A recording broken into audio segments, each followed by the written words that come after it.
আমাদের এই সামনের পল্টন মোড়ে একটা আওয়ামী লীগের মিছিল হয়েছিল। সেখানে একটা কুকুরের মাথায় একটা টুপি পরানো ছিল, অর্থাৎ আওয়ামী লীগ মনে করে মুসলিমরা কুকুরের জাতি। আজকে শেখ হাসিনার এই শাসনকালে মুসলমানরা নিরাপদ নয় তার হাতে। আপনারা নিশ্চয়ই হেফাজতের ঘটনার কথা মনে আছে, কিভাবে কমলমতি মাদ্রাসার শিশুদের ওখানে শেখ হাসিনার পুলিশ বাহিনী হত্যা করেছিল। আপনাদের নিশ্চয়ই মনে আছে কিছুদিন আগে দিল্লির একটা মসজিদের সামনে রাস্তায় মুসল্লিরা নামাজ পড়তে বসেছিল, সেখানে দিল্লির পুলিশ তাদের লাথি মেরে সিজদারত অবস্থায় ওখান থেকে উঠিয়ে দিয়েছিল। শেখ হাসিনা দিল্লির সেবাদাসী হিসেবে ঠিক একই রকমের মুসলিম বিদ্বেষী। আজকে দেখুন আমাদের হাতে কোনো বোমা নেই, কোনো অস্ত্র নেই, কোনো লাঠি নেই। আমরা কয়েকজন মুসলমান ছাত্র আন্দোলনে নিহত কয়েকজন ছাত্রের গায়েবানা জানাজার নামাজ পড়তে বাইতুল মোকাররম অভিমুখে যাচ্ছি। শেখ হাসিনার পেটোয়া মুসলিম বিদ্বেষী পুলিশ বাহিনী আমাদের উপর আক্রমণ করেছে। এই পুলিশ বাহিনীকে মনে করিয়ে দিতে চাই, স্বাধীনতার সময় যে পুলিশ বাহিনী রাজারবাগে ছিল এবং পাকিস্তানিদের হাতে হত্যা হয়েছিল, নিগৃহীত হয়েছিল, তাদের কথা, তাদের ইতিহাস, তাদের গৌরব আপনারা ভুলে গেছেন। আপনারা স্বাধীন বাংলাদেশের পুলিশ হয়েও ভারতের সেবাদাসী শেখ হাসিনার সেবা চোখ বন্ধ করে যাচ্ছেন এবং আমাদের উপর অন্যায়ভাবে জুলুম করে যাচ্ছেন।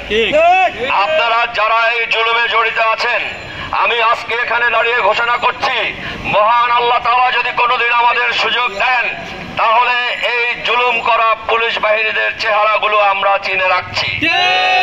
গতকাল সিলেটে যে পুলিশ অতি উৎসাহী হয়ে খালি হাতে দাঁড়ানো একজন ছাত্র রংপুরে সাইদুর রহমানের বুকে, আবু সাইদের বুকে গুলি করেছে, আমি এখানে দাঁড়িয়ে ঘোষণা করছি তিনি এই চলমান দ্বিতীয় মুক্তিযুদ্ধের প্রথম শহীদ এবং আজ থেকে তিনি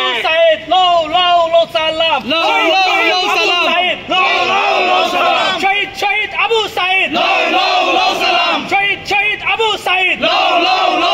আজ থেকে এই আবু সাইদ, শহীদ আবু সাইদকে আমরা দ্বিতীয় মুক্তিযুদ্ধের প্রথম বীর শ্রেষ্ঠ হিসাবে ঘোষণা করছি। ইনশাআল্লাহ আমরা এই সরকারের পতনের পরে এই বীর শ্রেষ্ঠকে প্রয়োজনীয় ভূষণে সম্মানে ভূষিত করব। আর যে পুলিশ গতকাল এইভাবে আবু সাইদকে মেরেছেন, তার চেহারা আমরা চিনে রাখবো, তার বিচার হবে ইনশাআল্লাহ গণ আদালতে। শেখ হাসিনার প্রত্যেকটা পুলিশ যারা অন্যায় অত্যাচার করছে, তাদের বিচার হবে জনতার আদালতে।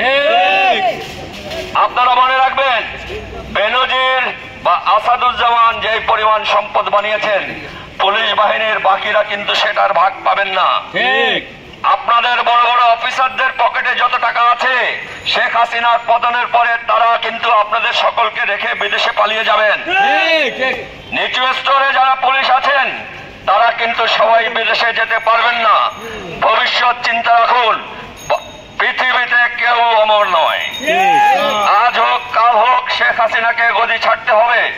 তখন আজকের যে পুলিশ বাহিনীর সদস্যরা বেশি উৎসাহ দেখাচ্ছেন, জনগণকে বেশি ভয়ভীতি দেখাচ্ছেন বা অন্যায় করছেন, জুলুম করছেন, তাদের কিন্তু কোন রকম অনুকম্পা প্রদর্শন করা হবে না।